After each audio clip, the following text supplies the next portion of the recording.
Balang araw ay mapakikinggan ng karamihan yung aking mga kinakantang awitin na minsan di nabibigyan ng pansin, ngunit ito pa rin patuloy lang. Balang araw ay mapakikinggan ng karamihan yung aking mga kinakantang awitin na minsan di nabibigyan ng pansin, ngunit ito pa rin patuloy lang. Balang araw ay mapakikinggan ng karamihan yung aking mga kinakantang awitin na minsan di nabibigyan ng pansin, ngunit ito pa rin patuloy lang. Balang araw ay mapakikinggan ng karamihan yung aking mga kinakantang awitin na minsan di nabibigyan ng pansin, ngunit ito pa rin patuloy lang. Minsan sa event, hirap makapag-perform, pasin ko lang kailangan sikat ka nang di ka ma-ignore. Kailangan dun may gana ka o may pangalan sikat. Minsan ganun yung sistema pero di yun dyan. Natigil ako na to o wag na ako bumuo ng mga bagong tono na palagi at tinutukso, kaya pinasok sa isipan di na pwedeng tamarin. Parte na ng proseso yun, di ka muna mapansin. Pero di ko naman hinihiling na maging tanyag ang aking nagbigyang pagkakataon. Mailahat dun palang isapat, yung tipong mailapat yung mga awit na sinulat galing puso at sa utak.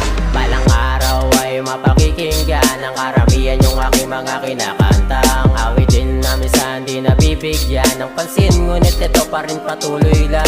Balang araw ay mapakikinggan ng karamihan yung aking mga kinakantang awitin na minsan di nabibigyan ng pansin, ngunit ito pa rin patuloy lang. Mag-iensayo, lalapat sa kaderno, tutugma ng mga letra na parang tiniterno. Hindi na to pepreno, 100%. Palagi tong diretso, tadaanan ng proseso. Sige inyong pakinggan yung aking kaalaman, tutubo ang halaman, kailangan ng diligan. Hindi natitigilan pagkat ito ay nahiligan. Masaya ako dahil ito yung naibigan.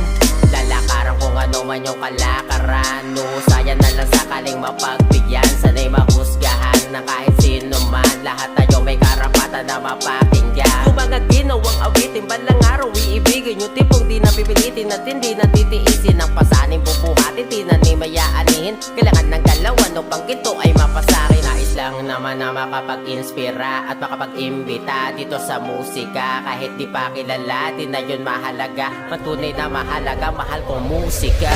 Balang araw ay mapakikinggan ng karamihan yung aking mga kinakantang awitin na minsan di nabibigyan ng pansin, ngunit ito pa rin patuloy lang. Balang araw ay mapakikinggan ng karamihan yung aking mga kinakantang awitin na minsan di nabibigyan ng pansin, ngunit ito pa rin patuloy lang. Balang araw ay mapakikinggan ng karamihan yung aking mga kinakantang awitin na minsan di nabibigyan ng pansin, ngunit ito pa rin patuloy lang. Balang araw ay mapakikinggan ng karamihan yung aking mga kinakantang awitin na minsan di nabibigyan ng pansin, ngunit ito pa rin patuloy lang.